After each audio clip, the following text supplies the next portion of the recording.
afternoon. Welcome along for another inspirational conversation. Andy Ward presents, and today we are talking to a legend in the game. It is very easy to throw that name around, that description, but on this occasion, I think it is definitely most deserved. We are broadcasting live on Facebook. We are also live on YouTube, and of course we are archived for all to see, whatever time of the day, whatever day of the week it is that you find us. Welcome along. We make this as interactive as we can, so if you are with us live, then feel free to leave any comments or make any suggestions to fill in some gaps that I'm sure there are going to be in our memories. And let me bring onto the screen my esteemed guest, Mr. Colin Dale. Good afternoon, sir. How are you? I'm very good, Andy. How are you doing? I'm really good. It's great to have you here. So my very brief introduction, I like to get into this as quick as we can so people know exactly what they're going to get. On Facebook, Rich T sends in the fire emojis and he says, yes, legends. So thank you for being here, Rich. And as we continue, I'm sure we're going to get a few more boys and girls passing through. I would like to give a quick 20-second recap on how this conversation has come about. You are somebody that has been around for as long as house music itself, and before that, a gentleman that I am more than aware of your weight in the scene. However, our paths only recently crossed when I was doing a live stream in conjunction with Last Night a DJ Saved My Life. It was a set for love on World Water Day, and you have recently got involved with them yourself, and we will talk about your recent trip to Africa. You were with me throughout the whole of the 3-hour set. You made some very nice words about my set and the music I was sharing, and that began a dialogue. So here we are now. Good afternoon, David. It's nice to have you with me, my friend. As I've said to you over the last couple of weeks when we're chatting, I try my best not to pay too much attention to official biographies and going online and doing fact checking, because it's easy to get the same interview that I'm sure you've done over the last 30 years. What I would like to try and do is find out a little bit more about yourself, maybe scratch the surface and find out about how you got into this music world and anything else that may pop up along the way. I'm sure that's something that we can do in this conversation, isn't it?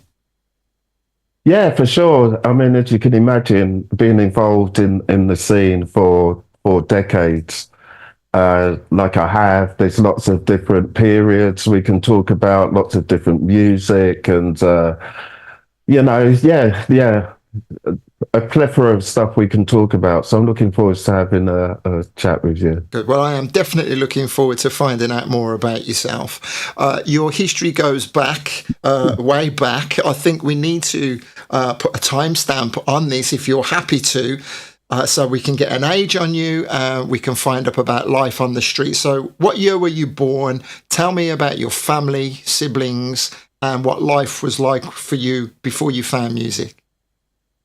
Well, I'm 61 years of old, very proud of my age. It's not something I tend to hide. Born in Brixton, born and bred, grew up in a very kind of working class background, I'd say. My parents were immigrants coming to the UK in the late 50s. I'm a child of that generation. Actually, just my birthday about a couple of weeks back, actually. And grew up in Brixton, done fairly well at school, left school, went and worked for Barclays for a couple of years in the city, which was, a real surprise for me. It was actually the first interview I went to, and got the job, and it was great. For a change, had money to be able to go out and socialize, and being that kind of young age at the end of my teens, it was my kind of introduction into nightlife properly, let's say. I mean, I've been out to clubs before, but once I started working, had money, was able to dress well, and go out and do things like that. I got more immersed in the kind of music scene, which for me back then was soul and funk music. Okay, well, let me pause you there just for a very Yeah. brief second. I won't hang on it for too long, but Okay. I would like us to discuss, life on the streets of Brixton, and paint the picture for people. A lot of people will relate to the UK in the mid to late '60s, but Mhm. I always love hearing it from the people that I'm talking to. The music you were listening to, the music you would have heard on the streets, house parties, sound system culture. Paint us the romantic picture of the times back then. Well, I don't know if I mean, looking back, it wasn't all romantic. I'm not going to say it was all great and fantastic because it really wasn't. Brixton's changed a lot in that time. It's definitely, become a place where people really want to live now. When I was a kid at 16, no one even wanted to go to Brixton. Cab drivers wouldn't want to take you to Brixton and stuff like that. Some of my mates from out of town were afraid to come to Brixton. We had things like the Brixton riots and that. And I actually love Brixton. But that's what I'm getting to. You definitely would have that fun memory, even though it would have, the streets that would have yeah. been tarnished. I mean, I had fantastic times. I mean, this is a story I've told many times before, but about 15, 16, I hooked up with Fabio, who actually lived just around the corner from me, and we became best of friends, started to discover clubs together, buy music together, and so yeah, that was kind of my introduction to music, hanging around with Fabio as well, Fitzroy, as I know him, of course, and has gone on to be a renowned UK drum and bass kind of liquid DJ. So we grew up together, discovered clubs together, had a great love of jazz and soul and funk and what we now call boogie music. That was our thing back then. Who are Really, your people that you looked up to, if you can pull any names out of what do you mean musically? musically? Yeah. I mean, all the greats. I love people like Stevie Wonder, Marvin Gaye, the jazz greats like Miles Davis and Coltrane. This is very early on when I started buying records. Very into that kind of soul and funk sound, especially Mhm. that early 80s kind of boogie sound, just as it started to go a little bit electronic and stuff like that. This is long before house music or anything even remotely house music came along. Yeah, so We're there's into the disco.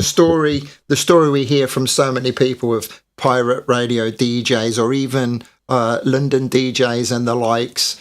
Do you have the same stories of friends bringing back tapes from places and things like that? Or the DJs in particular you can think of that first would have come onto your radar? Older DJs. Uh, Back then, we were into people like Robbie Vincent, Froggy was another big hero. Did I say Robbie Vincent? I think I Yeah. did. Hmm. And Steve Walsh. I used to follow around people like Paul Anderson back then, Gordon Mack. That was kind of my introduction to Kiss FM. So those were the first people I kind of followed. And also a guy called OBJ, which is a kind of lesser known DJ.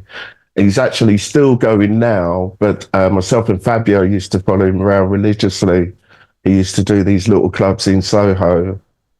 And he was a distributor for Greyhound Records. So every week he'd come down and just play the newest music we hadn't heard before. So that was a great time for us as well.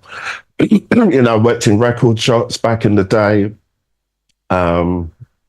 G&M with Mad Hatter Trevor. This is going back to the early 80s. I worked at My Price Records, which went on to be Swag Records, which is very big on the tech house scene. So I've worked in record shops as well, and I've kind of paid my dues. Like musically, I've done radio, lots of radio, of course, Kiss FM Pirate Days, and community radio before that. So what was your gateway into those opportunities? Just getting to know a lot of people, and were you always confident to be able to pick up a mic? It's definitely nothing to do with confidence. I didn't walk in there and just expected to play places. No, it wasn't that. It was a lot of hard graft. Of course, when we used to go out a lot, we just met up with lots of different people, and back then the soul and funk scene was very connected. We all went to the same clubs, especially in London, and so there was this kind of interconnection thing. If you got involved, then it could take you to lots of different kind of places, and that's what happened. Beautiful. So Kiss FM Pirate Days. We've got Mr. Marcus Enochson passing through saying hi. Also Julie B, good afternoon. Mr. Deli G says it's great to hear you, Colin. Wow. Yes, Deli. So, I like that. Definitely someone who also will be more than aware of this story running parallel to yourself in Bristol. So you touched on your banking, the beginnings of your banking career in the city. Take it up from there. So you did that run along concurrently with your love for music as well? Well, for a little while, I'd say for about 6 or 8 months. And I started doing gigs at Gossips. I've done some early gigs there. This is going way back early to, the early 80s. These were the first gigs. And Tim Westwood was resident there. Steve Walsh used to play there. And unfortunately, Steve Walsh died of a heart attack. And I was brought in as a replacement one night. Although we had also, previous to this, we also had the dance troupe, which was myself, Fabio, and my brother Trevor.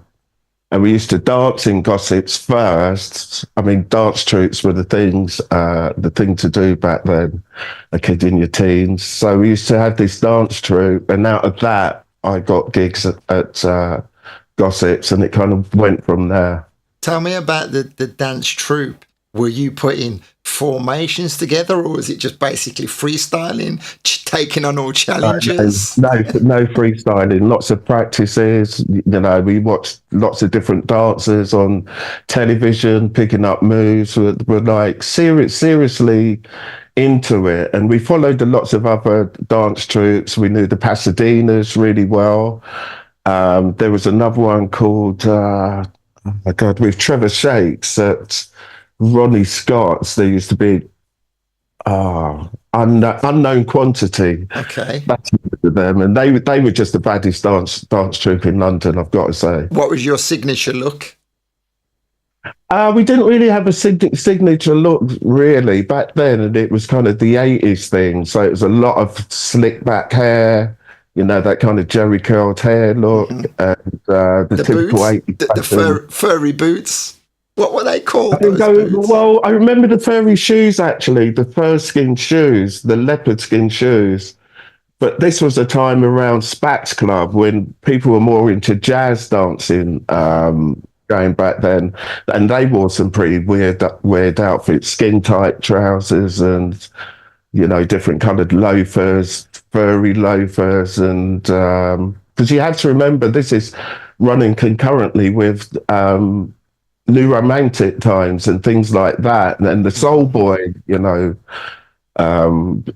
got very experimental with their looks sometimes as well. Yeah, definitely. Well, everyone was finding their identity, and that's why I asked you about what was the signature look, because in Birmingham there were some very specific signature looks for the different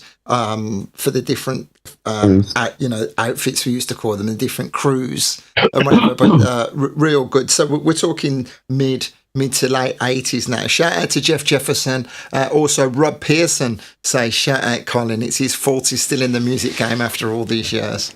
I'm a great friend of Rob. We've done a lot of work together and a lot of respect for the guy. Beautiful, beautiful. Thank you for being here, my friend. And Glenn Burke also says, a long time since seeing you and buying tunes and checking you out at Stearns as well. That's going back some if you mention Stearns. So nice one, Glenn. Mm-hmm. Beautiful. Okay, so from the dance troupe into then get into covering taken over from the legendary Steve Walsh, and back then you were playing music, soul, funk, boogie, as you say, predominantly. Yeah, absolutely. Stuff like SOS Band, Slave, Aura, Young and Company.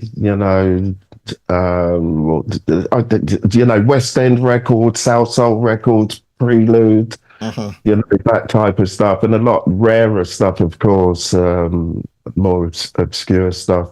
But yeah, that was predominantly the kind of sound that was around before anything really went electronic. I'd say, in the kind of early 80s, about 82, 83 onwards, the definite shift with the advent of the electronic. And then, of course, as I said, talking to so many different people, our timelines are the same, but we all have different perspectives on it. The electronic sound blew up and the electro movement went huge. And I personally, a few years younger, can recall the breakdancing, was such a huge thing for us in Birmingham. So that's a pivotal time for me, 84, 85.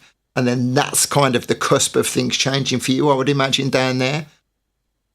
Yeah, it's absolutely the same. I mean, there seems to be this myth that it's kind of just happened down in the south. But, up in places up north and Manchester, Sheffield, Birmingham, and up in Scotland, it was happening nationally. And so, yeah, pretty much the same thing happening in London. I think what was happening in Birmingham was happening pretty much up and down the country, because you had a lot of the break dance films as well. So people that hadn't seen it before could get exposed to it. So, yeah, I thought it was a fantastic time. And at the time, didn't realise how much things were shifting and changing. So when I look back now, I can really kind of see that real change that happened before house music, really. I mean, we can't forget that, Coach parties up and down the country with the firms, as they say. Everyone else had their football rivalry. We had our dance floor rivalry. Great times. Okay, so is there a moment? So tell us about the radio. You said about Kiss Pirates as well. One of the early DJs back then. Gordon Mack's story is a really impressive one, and the trajectory of that station. You were with it pretty much all the way along, right? Tell us about some of those times. Yeah, well, I mean, for me personally, they were kind of, instrumental times. I don't think if I'd come across Kiss FM and done shows as long as I did, that, I'd still be here talking to you now, because it was that instrumental in my whole career, and the way things kind of took off after that was just incredible, really. I mean, I'm not going to say it was an overnight thing, because it definitely wasn't. And I was with Kiss for some, 17, 18 years in total. But yeah, I had some really great times there, really established not only myself, but the show, Abstract Dance, which I still do now. We had a long pause, but we started doing again from home. So yeah, Kiss was amazing times. They were one of the biggest stations down here in London, along with LWR and Centre Point. And I mean, there were loads of them. Mm-hmm. Tell us about your musical output then on those early shows. the initial shows were soul, funk, boogie music, and it tended to be more on the kind of obscure collectible side. I used to. I was an avid collector of like rare and hard to find music, and to the point of being obsessive about it. So Kiss FM was a great outlet to play this music I so much wanted to share with other people. So yeah, it was an ideal, and of course out of that came gigs. Done loads of gigs. And did the music that you wanted to play, being obscure and sort of like one of your selling points, your USP, did that translate well to the gigs, or did you have to play the game a little bit for the dance floors? A lot of people were doing it back then. I mean, people would be really surprised to know that back then I was doing clubs with Bobby and Steve and Paul Anderson. Was the kind of crew I was working with back then, doing these boogie nights. Usually kind of centered around Soho in central London.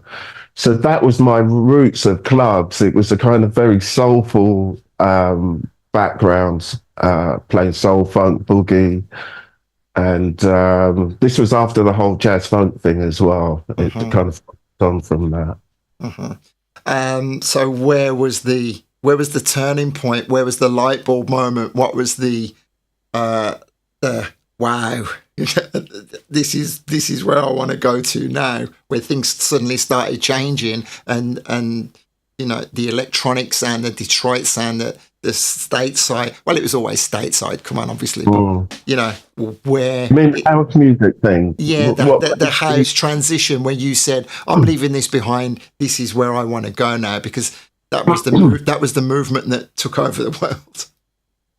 Yeah, well, I mean, I was very lucky. I was working at a record shop at the time, which specialised in getting these house imports in. Before me, there was Jazzy M there, and Jazzy M's renowned for being one of the kind of early pioneers of house, playing house music. He's done stuff at Ministry of Sound. He was on LWR with a groundbreaking show, and I think it's fair to say he was the first person playing house music, here in the UK, in England, and he should get more props for it, but that's the honest truth. And so I used to follow Jazzy, and like I said, I took on from when he was working at the record shop, I took over from him. So already had great connections to get all this great music in, and I just loved it. I could see an immediate connection in between kind of boogie music and some of that early house music, and the connection between disco and house music. For me, it was just an obvious thing. It took some other people, it took them longer. But for me, it was like, yes, this is where it's going, and I just jumped on it from there, pretty much. Overnight. Stopped playing soul and funk. It was like that kind of light bulb moment. I had access to all of the music. I could get it. I could play it on Kiss, and I thought that was the way to go. This is long before Detroit or anything like that. Okay, so would you say this was 87 times? Yeah. Of 86, 87, I'd say. Probably. And were there any trips stateside? Do you know what? It's kind of funny. I did do trips stateside. I've done Detroit. I've been out and hung out with Underground Resistance in Detroit a few times, but where I found most of my work coming from, especially as I was playing kind of the harder edge kind of thing, especially back there, I was really, experimenting with the music, seeing, and that's kind of how I got into the whole techno thing. I went down the industrial route once, the Detroit route, and, explored all this new music that was in front of me. I wasn't afraid to embrace any of it pretty much at that time, and kind of settled on the harder. Well, it wasn't even that hard then. I just Yeah. settled on that kind of. I love that kind of futuristic kind of Detroit sound, and that was a real passion of mine. Did you have a tangible crew, a tangible group of people who you felt were your army, your followers of music that you were playing to? Did you feel responsible for, representing this crowd? Do you know, I think back then, most DJs felt like that. I mean, don't forget, this music hasn't been heard of before. It was like brand new. It wasn't like I was being a statesman for the music or anything like that. It was like really kind of early on in the scene. And a lot of people were getting really excited about this new music.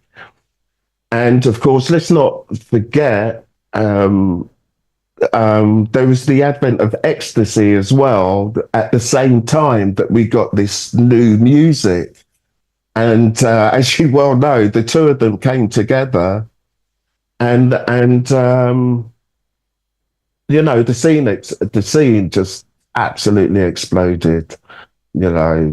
Exploded. It's the only word I can use for it. It just went crazy.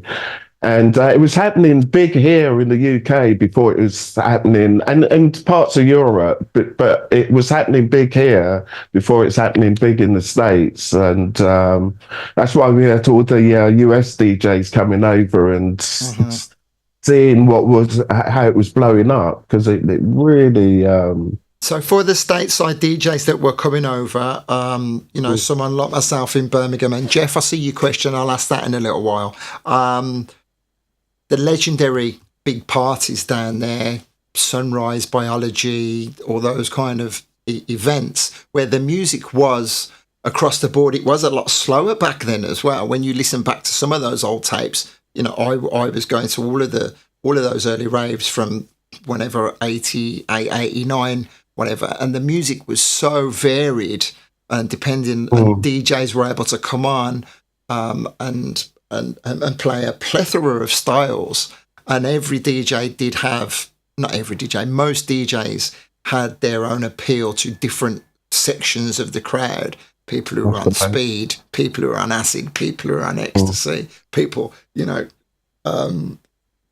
always allegedly dropping a pill in time for a certain DJ about to come on or whatever, all of those things. It is, I recount these with a smile on my face because I was there, I was living it. As someone who was a few years older, you still clearly related to what was going on. But did you look around and think, oh my gosh, this is mental? I'm trying to get the words from someone a little bit older, get your perspective of it back then.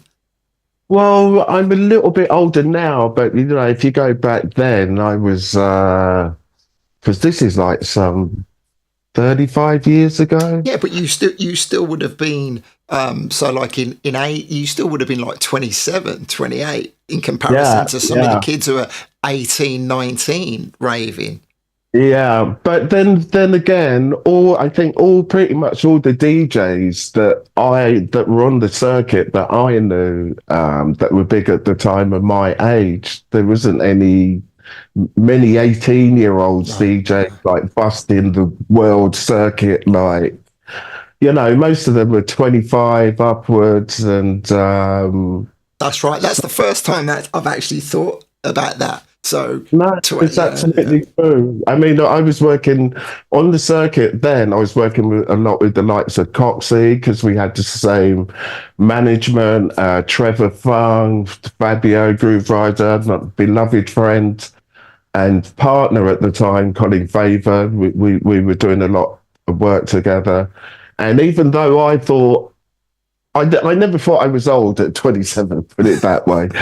And furthermore, I knew a lot of DJs that were a generation above me, people like Eddie Richards and Colin Favor and, they were killing it. So age was never an issue for me back then. I was in my prime Yeah. probably, and not too young for it really, because it's a lot of work when you're on the circuit and flying about a lot. I don't. Were you a DJ that enjoyed 2 or 3 sets a night up and down the motorway, or were you like plot You've done yourself? that.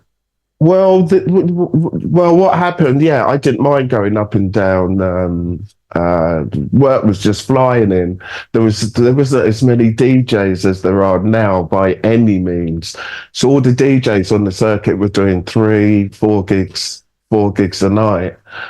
My thing wasn't the amount of gigs. My thing is I told my management to stop after doing years of really massive gigs. I got a bit fed up with the impersonality of it all because I like to be able to look people in the eye. Really, I'm not, these huge mega gigs. I just thought they weren't for me, so I just stopped doing them. To be honest, Okay. I'm not talking about big gigs. I'm talking about mega big gigs. Mhm. But I did do a lot in the past, the sunrises and the energies. I'm talking about a decade after that. I kind of got fed up of doing it. I get you. I get you. So some crazy rides. Delhi's also mentioned, throws Dave Angel into the mix there. Hi, Oh Emily. yeah, absolutely. Because Dave was around when I met Fabio and Groove Rider, of course, Mhm. and still a dear friend of mine as well. Okay. Hi to Barry Hodges as well. Good afternoon. And good afternoon to anyone else passing through. Thank you for being here. We're just reminiscing about the change of the music, mid to late 80s.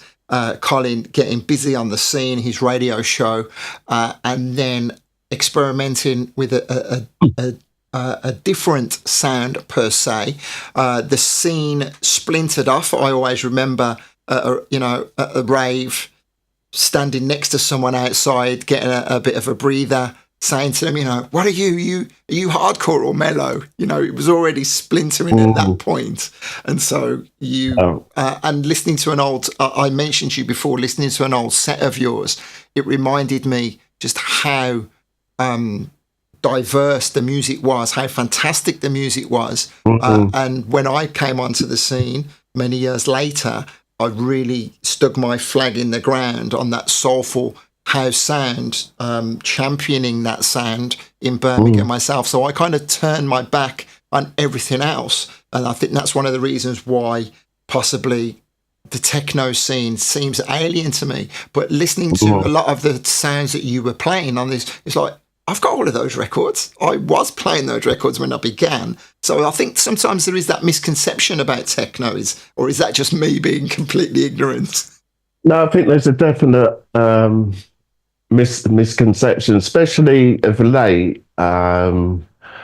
There's this kind of generalization by a lot of people that it's got to be a certain tempo, a certain speed, and that's not kind of the generation of techno that I come from. It was a lot more expansive then. The BPMs were a lot wider.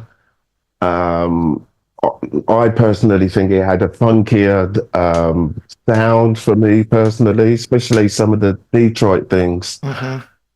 A lot of great European and UK producers as well. It's not just Detroit. I'm not talking about Detroit so much as a place, as a sound that originated from Detroit musically, really. So yeah, that was my thing for years, and still very much it is an integral part of the music I play.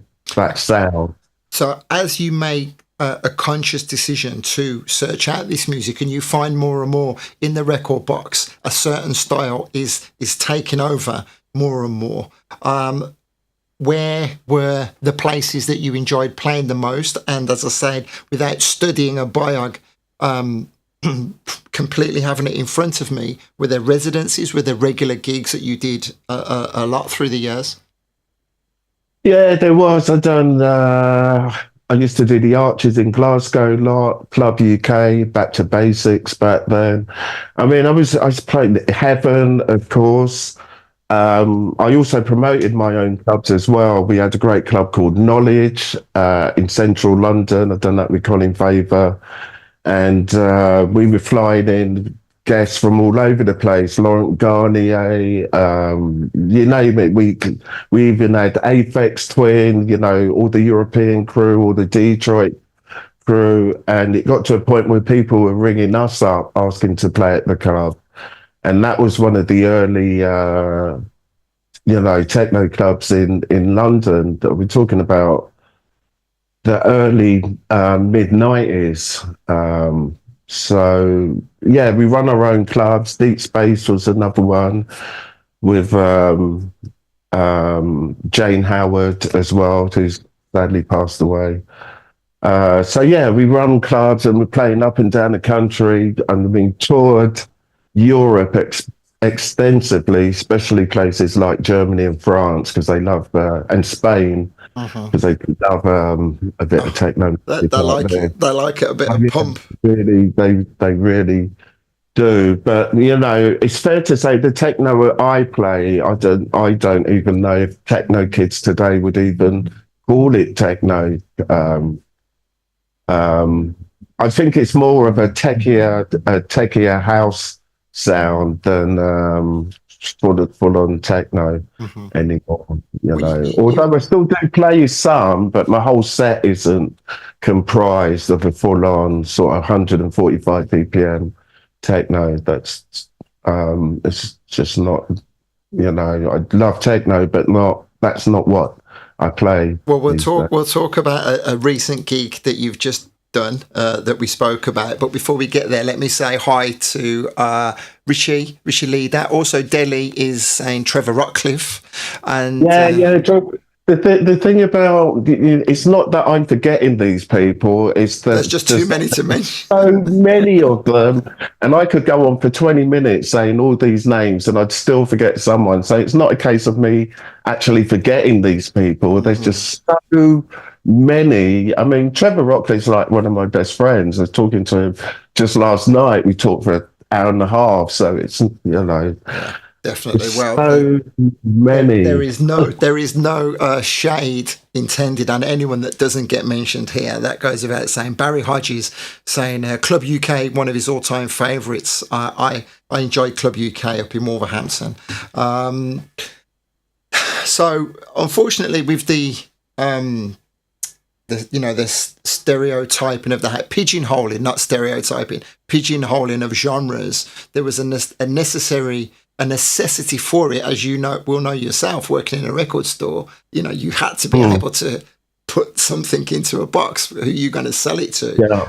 But then it did get a little bit over the top, and it became a little bit too tribal with regards to what you were able to listen to, what you shouldn't play as a specific DJ. And I know a lot of the old guard, for want of a better word, that's where the resistance is in relation to, you know, putting labels on sounds, especially because there's good and there's bad music, and it's as simple as that, right?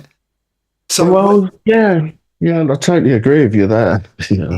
Apu is passing through, and of course he's saying Mayday. Well, you know, Mayday, all those big festivals in Germany and that Love Parade, and like I played the whole. Well, you would have seen those from the beginning, right? You would have seen the inception of all of those. Maybe the first Love Parade. I'm pretty sure I played that, and all those Street Parade and all those big festivals. Because myself and Trevor Rockcliffe as well, Dave Angel, so many of us were just going out to Europe every weekend and just battering these gigs out there.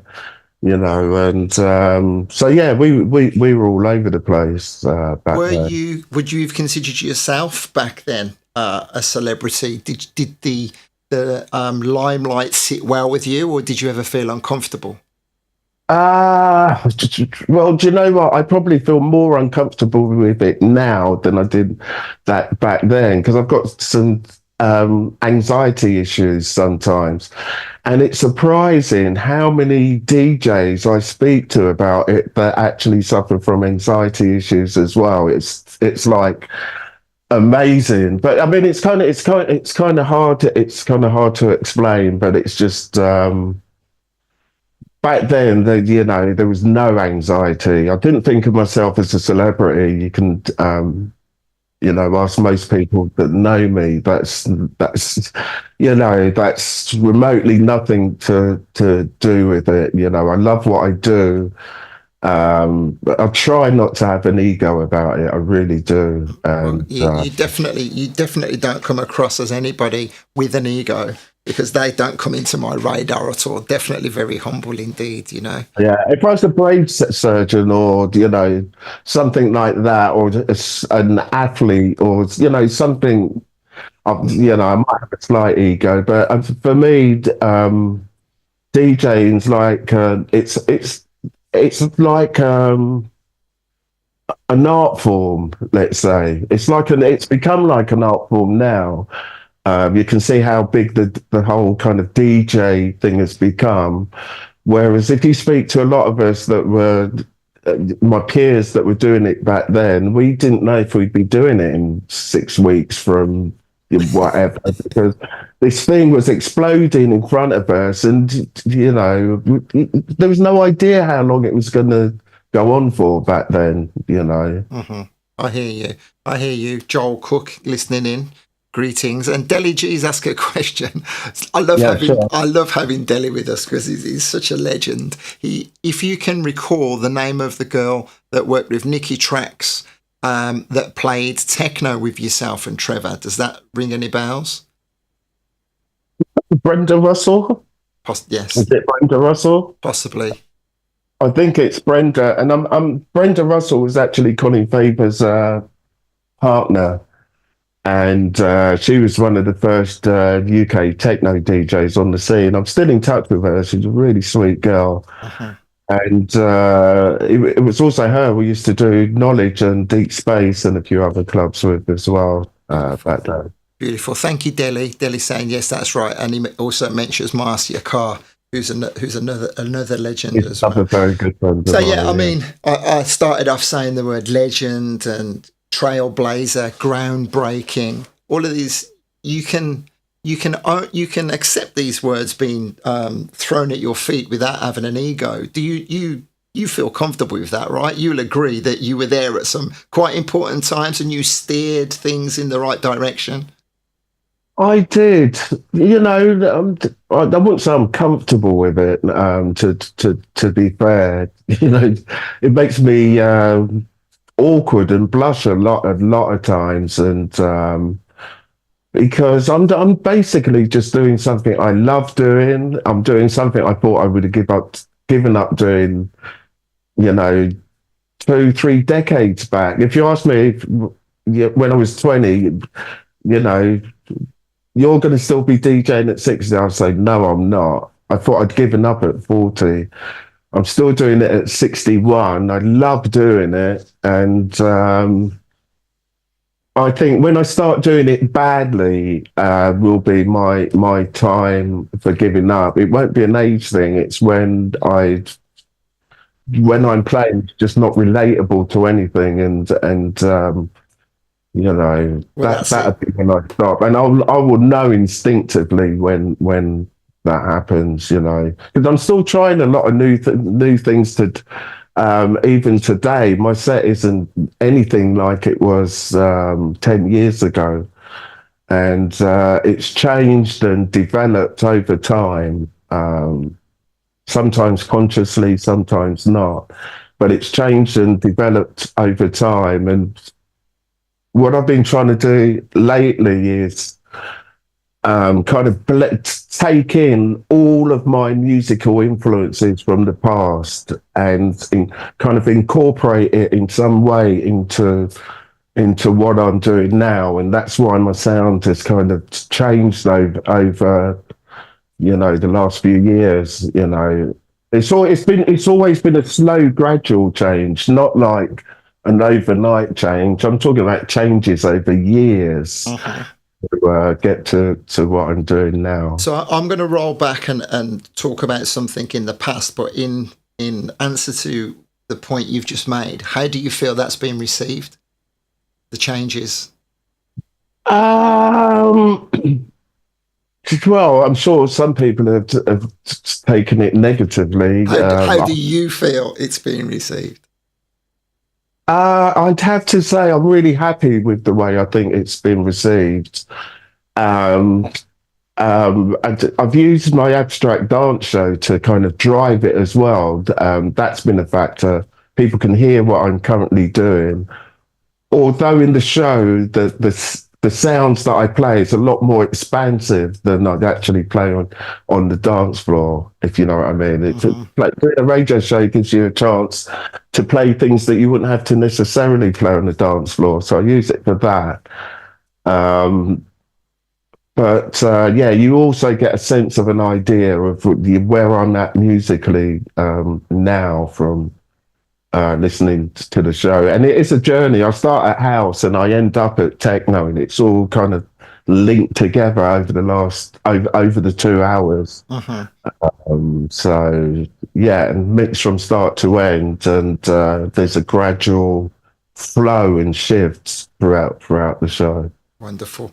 So rolling us back then to the heyday, the peak and the inception of everything that was happening and getting to travel around the world. At some point, the production began. How did you get into producing? Well, initially, I had a lot of peers that produced music. My brother Trevor used to produce music a lot. He was actually the first producer in our family, but he didn't kind of progress with it. But he was the first one that was putting out records and buying gear and getting into recording and stuff like that. So he was an influence. People like Gareth Oxby, who was really big on the kind of drum and bass and kind of early tech house sound. He was a good friend of mine. And you know, there's also the fact that if you're a DJ, people kind of expect you to make music, which I don't think is actually right, but it's kind of a common like misconception that if you DJ that you have to make music, which is why we have so much bad music around for that very reason. Okay, interesting. Jeff Jefferson is asking about Jeff Mills, and also Apu is mentioning about a rave on a plane. So many things to talk about here, so many things. Dan Cook, good afternoon. Dave Silby, the legend, good afternoon, my friend. Nice to have you here, nice to passing through. He says pure history. And yeah, so we're getting a lot of people interested in your story. Productions, I really, there's so many places to go. I really kind of stuck as to where we can direct this. The label as well, and signing, bringing in new artists. Is there any point where you think we must talk about this shift, or we must talk about this moment in time where everything changed or whatever? Am I loud enough for you? You can hear me? Yeah, I can hear you just fine. Yeah. Mm-hmm.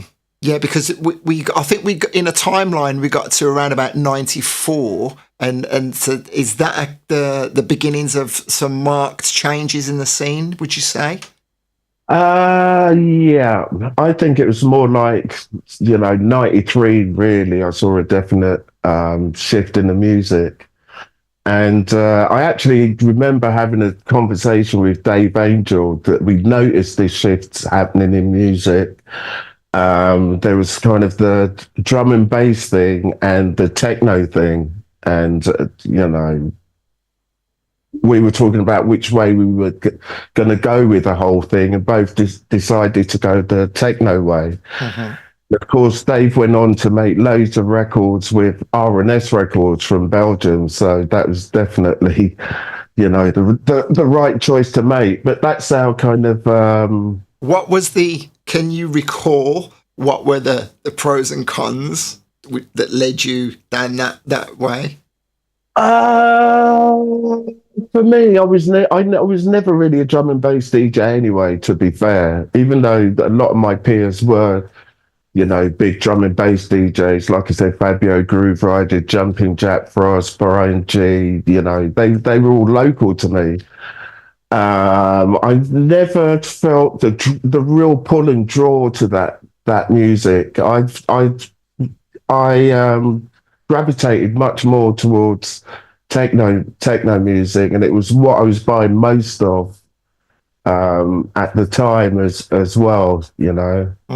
Well, you mentioned R&S back then. I can't drag the name of the label from my mind. What label were Hard Kiss on back then? Can you remember? Was it an Italian label? Was it? I'm not sure. You mean the guys from US? There was a I can't because I was playing some of those music back then. I'm forget it. I'm going to send myself off down a rabbit hole. But R&S records, I remember, of course, playing some records on R&S and like the Joey Beltran sound, for example. Oh, yeah. Those were the kind of records that I was playing in '93, and then '94. It was like, nah, masters at work. Yeah, So that's yeah. where See, that's what we're talking about. that was another shift as well. And what you're finding is that there's just so many different genres. I mean, if you even look at the different genres of house music now, it's like incredible. You know, these different little micro kind of genres.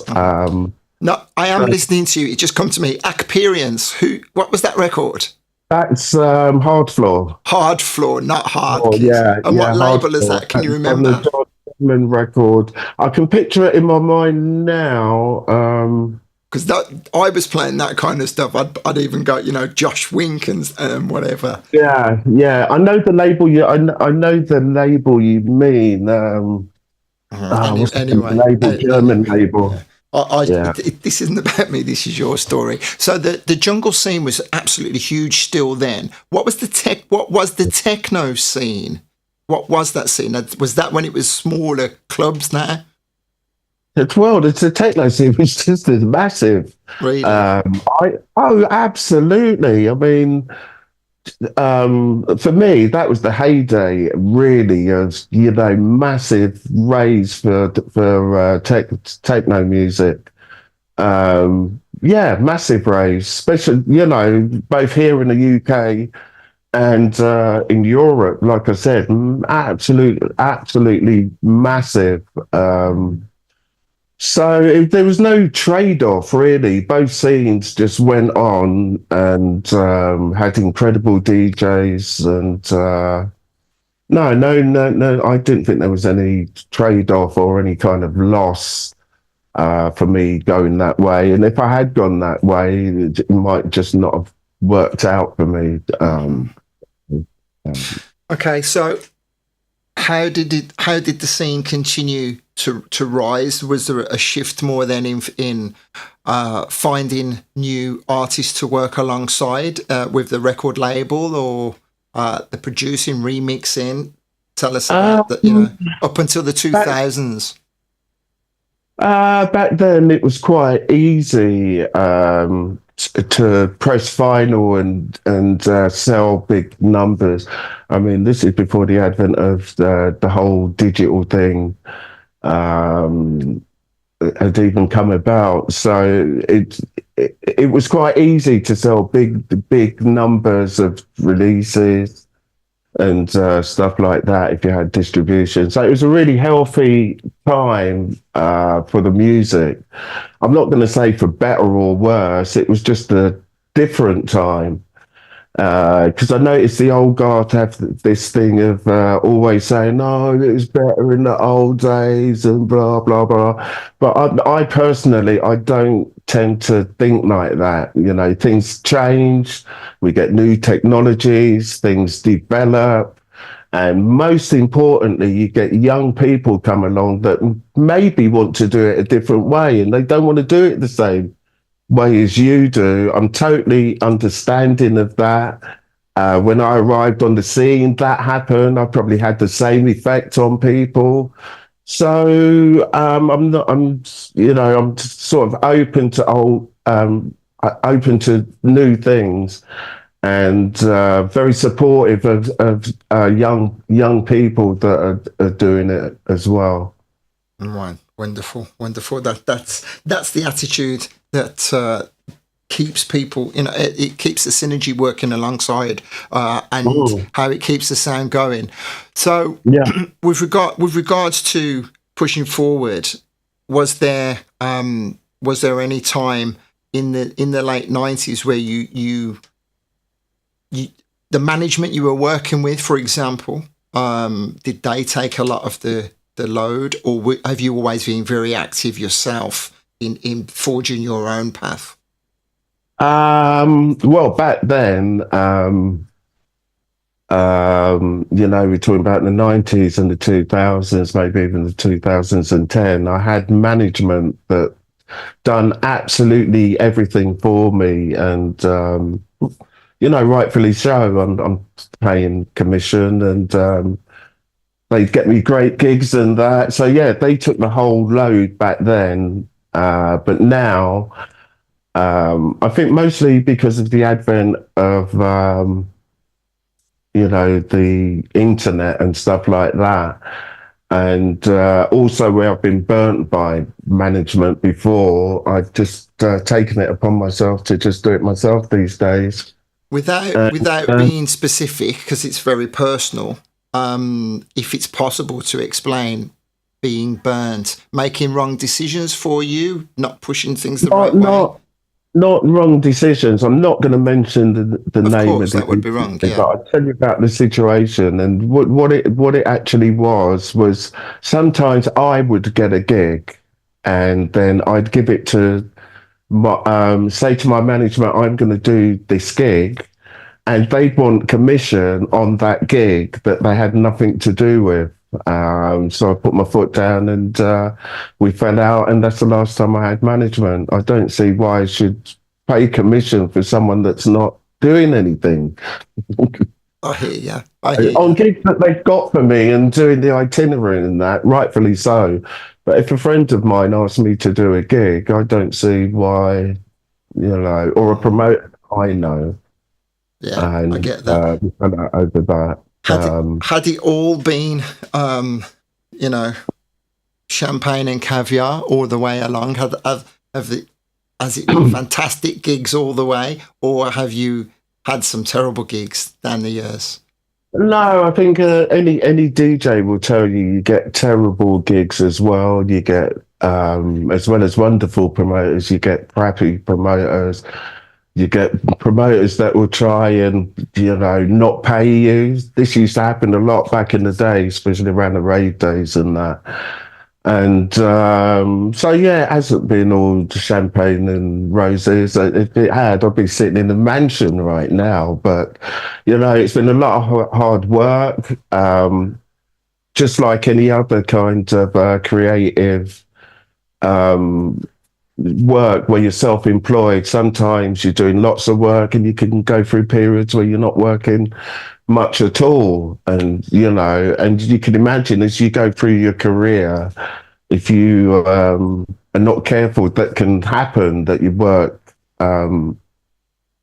disappear pretty much. So it's a lot of hard work. It's in the background, a lot of preparation and stuff like that. So for anybody who, because most of my audience, are people who will relate to the story, clearly not on your level, but what would your recommendation be? What would a suggestion be to anyone who wants to continue with momentum? What would you say is key for people to stay out there and to stay in the line of vision? Um, it's going to sound very kind of cliched, and it's not going to be a one size fits all kind of advice.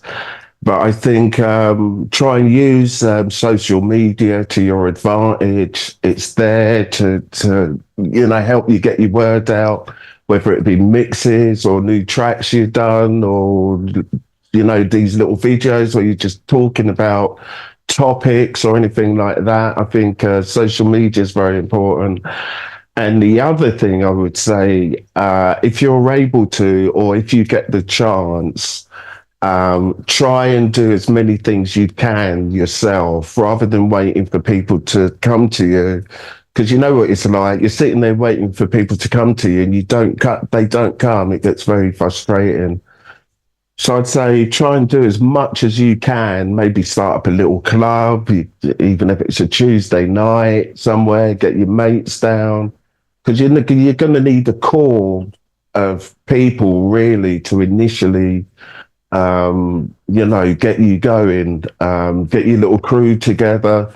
Branding is it really important, getting the look and kind of not of yourself, but what you're creating, brand it up, give it a look.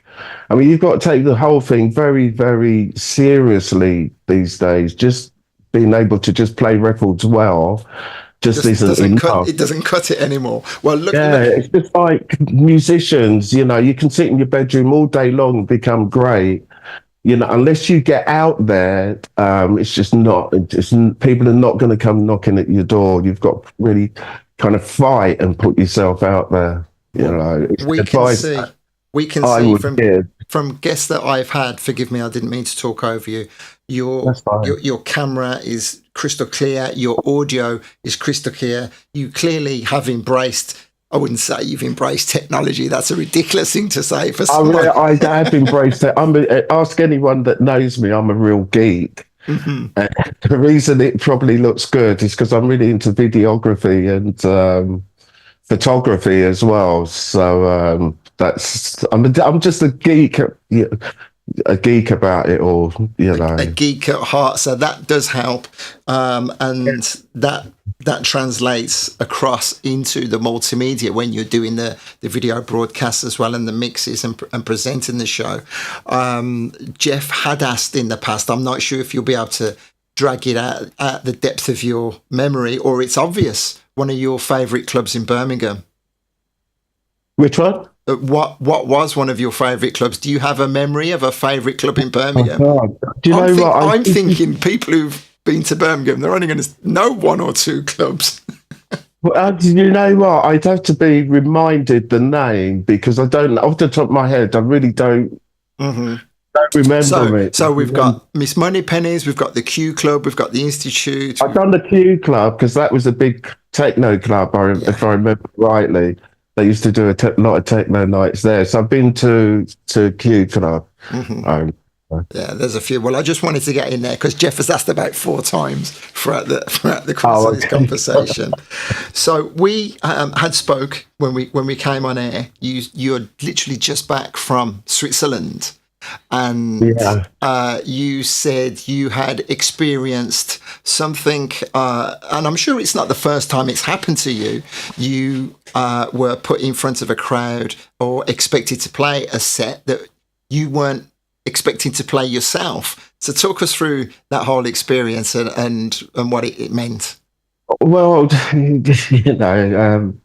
really and truly, I should have known what was going to be what from the get-go, because I used to go to this club 20 years ago 25 years ago, and was playing really, really hard techno at that time at that club. And it's a techno club called Tawala, essentially, and I think it's one of the oldest clubs in Germany because they're celebrating 40 years old. And the promoter is well aware of what I play now. I'm about 128 to 132 BPM. But when I've got down to the club, it was like a hard, not just techno, it's a hard techno, hard, fast. And I haven't played that music for decades. But I was prepped and ready for it. And although I wasn't as fast as hard as them, I wasn't, I went up to about 136 BPM. But the other guys were playing like 140, 150 BPM. And, that's too fast. Do you feel that you held your own? Was it received? Was it received Yeah, well? I do, because the guy that was headlining done exactly the same thing I did, you know. So, but I think we held our own. And he's from his name's Max, Mad Max. He's from Tresor Club, and he took it down to the tempo I was playing. So, and even we said to each other, "Oh, this isn't. We don't usually play this fast." So it does happen, but with technology, I use record box on digital these days. You can become so well prepared for like any eventuality. So I'm just, He he it's I says. carry, huh? You say, obviously, I mentioned Well, this last week most, on the show. not We saw all, we not saw the all. Coachella fiasco. Oh, the oh gosh. Yeah, yeah. I've watched that, and it's just an over reliance on the technology. If the technology isn't there, I think you should still be able to do the job, because you can do it without technology. I don't know what's going on here. Yeah, It's it's a whole different conversation about being able to grasp the fundamentals and whether you should be in an esteemed whether you absolutely, should be in an absolutely. esteemed position if you don't have the basic fundamentals of your craft. That's where a lot of the dialogue's been brought up, right? Oh. Um, how did it make you feel after the gig? I mean, I'll speak for you, very grateful for the gig, of course, but did you come away feeling slightly, well, I won't even ask you, how did you feel after the gig? I actually felt great. I Okay. felt really, yeah. I felt really good, because it was a bit of, I wouldn't say the word challenge would be going too far, but I really did have to dig deep, and no, I was quite pleased to be able to do that. It's not what I generally play now, but I was playing that stuff for years and years and years. So it wasn't like something that was totally like, I didn't know what it was. I'd had experience of it before. I It's actually not like felt you were quite going to, good. it's not like you were going to a folder of records that you had to get out of jail, records that you hated and you played and because you came away. No, no, no. I didn't go that far. I wasn't playing records that I hated. I was still playing records that I liked. I was just playing them a lot faster. I'm talking about, kind of people like Robert Hood from Detroit, Mhm. and it's still kind of funked up, kind of Detroity sound. But I just played it Just a lot fast. faster, a lot Yeah. faster. So So, yeah, I quite enjoyed it. how active are you now then, and about traveling and gigging? Really, do you know what? This summer has just got, I don't know what's happened, but this summer's just gone absolutely mental. A lot of festivals. Um, I done Sofia in Bulgaria last week. Um, um, Ravensburg on Tuesday, and on Friday I'm playing with a guy called Gerald, and we'll be doing a club and doing a live broadcast.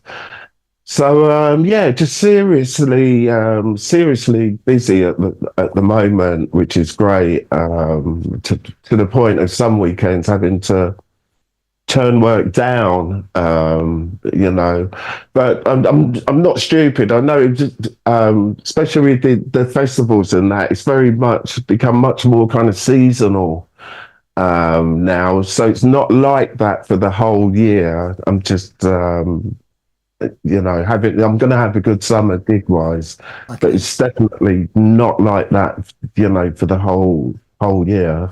Okay. And in your downtime, what is a day to day for you? Do you know what? I don't have. I'm sure it's going to be like you. I don't have much downtime per se. If I do have downtime, I'm watching films. I still like to listen to jazz music and that. So what do you But keep yourself busy doing then? just keeping the whole shit going, pretty much. Just working lot. I'm working on lots of production at the moment. I've got a new release on the label in a few weeks from a guy called Biz, who actually used to record for Transmat Records. So super excited about that, and yeah, just working loads. I mean, because I've been traveling a lot as well lately. I haven't had much time indoors, you know, the past month or so. Just been traveling loads. What with Tanzania and stuff like that, you Yeah, know. well, let's take a moment to talk about that. Shine a light on your wonderful charity work. What was it that brought that onto your radar, so to speak? Last night a DJ saved my life. Fantastic charitable organisation. I believe you've worked with them at Brighton Music Week or something in the past. You're on a panel with them. Is that, or have you known Johnny for a long time? I've actually known Johnny for a long time, but the Brighton Music Conference was more through James Holsworth. Okay. So I know quite a few of the guys that were involved in Last Night a DJ Saved My Life. There's Johnny Lee, of course, that I've known for years and seen around at different festivals. Also, VJ as well, who's a very good friend of mine, and James Holsworth. And the three of them are involved in Last Night a DJ Saved My Life. And that's initially how I'd got involved with them. But I've actually been talking to them for about a year about doing something. It didn't just kind of come out of the blue, but the actual trip date came really, I had like 2 weeks to prepare, you know. And then, so tell us about that. Yourself and Seamus Haji headed over to Tanzania, and remind me of the name of the event, so to speak. You know what it was under the umbrella of, and what you were doing, helping, what you brought to the children out there. Well, what it was, we were working at, with Last Night a DJ Saved My Life. They were working with foundation out there, like a bigger umbrella thing, so to say. And they had a place called Angels Gate, which took in street kids, boys that had been on the street. Some of them had some really traumatic times when you got talking to them. So they were there, and to give them another avenue outside of the normal kind of education curriculum, we gave them access to music and DJing, and bought them out loads of new equipment, new software, stuff like that, and offered our services, me as a music producer and Seamus as a DJ, and went and spent the whole week with them, built a couple of studios. We got them up and running, advised the teachers there, which essentially were the boys that had gone through the whole system and then had become teachers, to, which I thought was great, really empowering for them. And yeah, that was it. It was a lot. It was a lot of really, really hard work. I've got to be totally honest. It's a lot of hard work. We worked every day. We worked the 7 days we were there.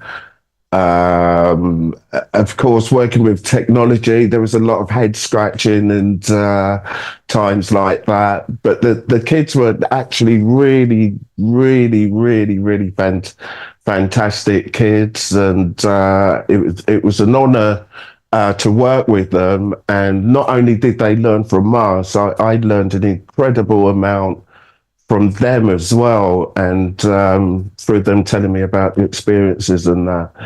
So that, in a nutshell, was what it was. And so it's working with the kids, and then we went around and looked at some other places that had like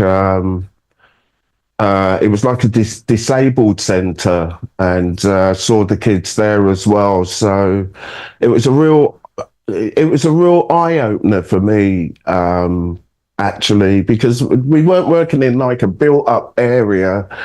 We were in Tanzania, right underneath the Kilimanjaro mountains. I mean, the whole place looks beautiful. But there's a lot of poverty in parts there, and that's where we kind of came into play, to try and help the kids as much as we could, really. It was great. It was great to watch from afar, and I'm sure memories. You've taken away memories for life, and a very humbling experience being amongst them, right? Oh, absolutely. What really surprised me, some of these kids have been really traumatized and been through so much. Some of them had been on the road, living on the road for a decade or whatever. But when you got to know them and speak to them, it was amazing how upbeat they were, because they had the help of the foundation. Now they were off the streets, very appreciative of that, were very well behaved kids. There was no fighting or scraps that I saw, or anything like that. They were very respectful of me, most of them calling me Father Colin by the time I left. So yeah, it was great to work with them, and a real honor, really, to be involved in that. Fantastic. Well, a big shout out to last night. A DJ saved my life. I'll be mentioning them again just towards the end of the stream. While we've been talking, Emma Jewell has jumped in saying System 5.0 in Brighton. Looking forward to that. That's actually next week, I believe. Edwin, this weekend, yeah. Edwin is sending a shout. Edwin Basin, Naomi, giving you a love heart, talking about Tanzania, Fibonacci sequins. Go Colin, Andrew Boker. You know what? All these names are like my proper crew. These are the people that are so close to me, very supportive. Every single name you said there, really supportive. And do you know what? I love all of them. They're just there, supporting. That's why they're here. Do you know what I mean? Watching them, fantastic. That's one of the great things, and I'm sure that will be one of the reasons why you've had such an illustrious career, is because you've shown your gratitude for the support that you get.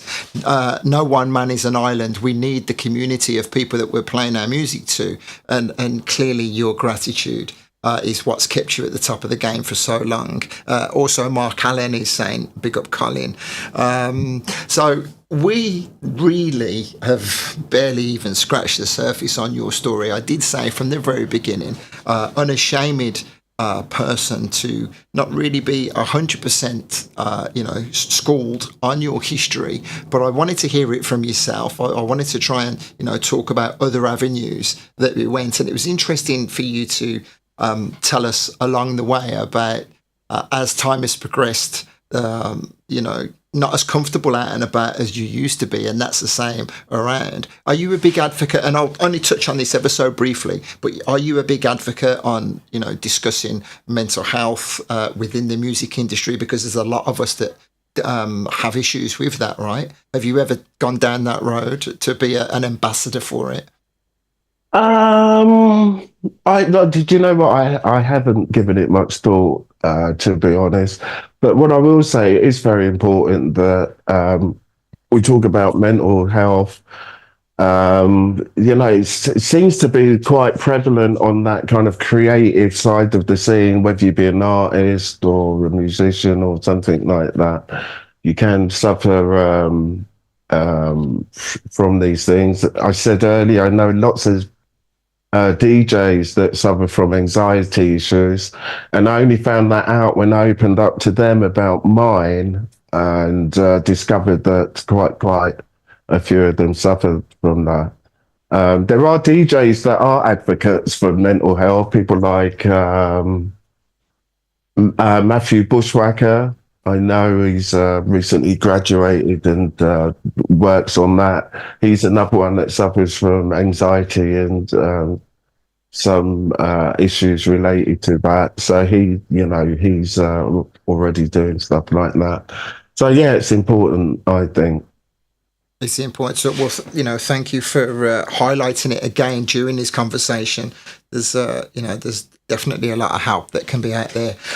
Colin, I don't know where I can draw a line under this conversation. I hope you've enjoyed our little chat this afternoon. It's been wonderful. But yeah, you've been a great host. Thanks as always for asking me to do it and that. I've really enjoyed it.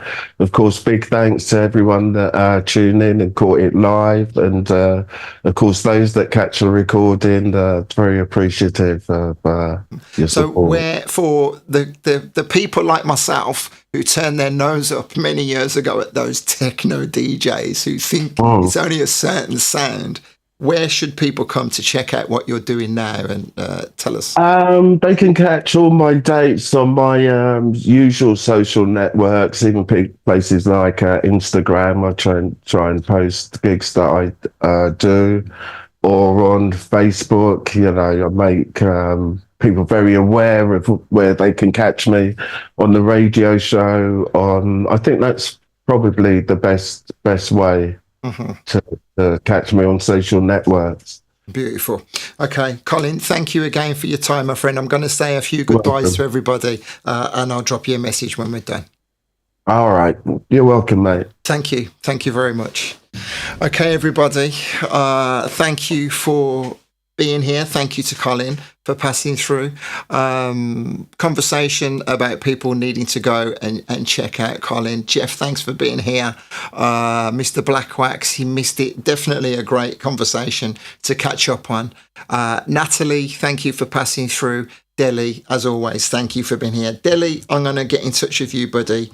We need to talk again, because ever since we've had you on a few times, so much more has happened. I've spoke to so many more people. Your name has come up so many more times. So we need to speak again. I'll say again, if you enjoyed that chat, then please just give it a like on Facebook, share it with your network, because it does help more and more people get to see it, and it will also help more people be notified when we go live again in the future. Fibonacci says more interviews like this. I'm not sure if he's talking to me or talking to Colin.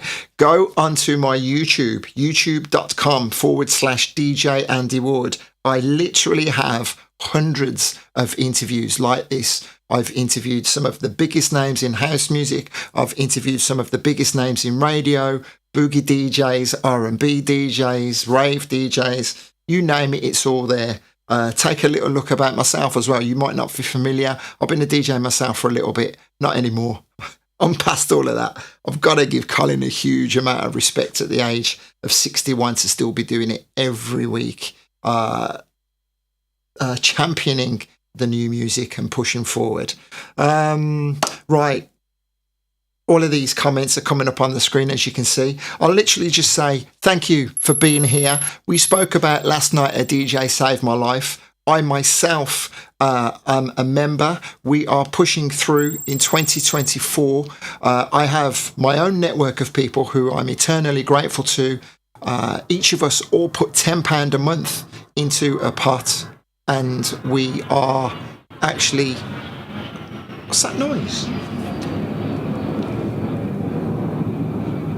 Wow, sorry, there was an airplane going over the top. Anyway, I got sidetracked. We're building a freshwater well in Africa in 2024. So that's all I can say. Thank you for being here, guys.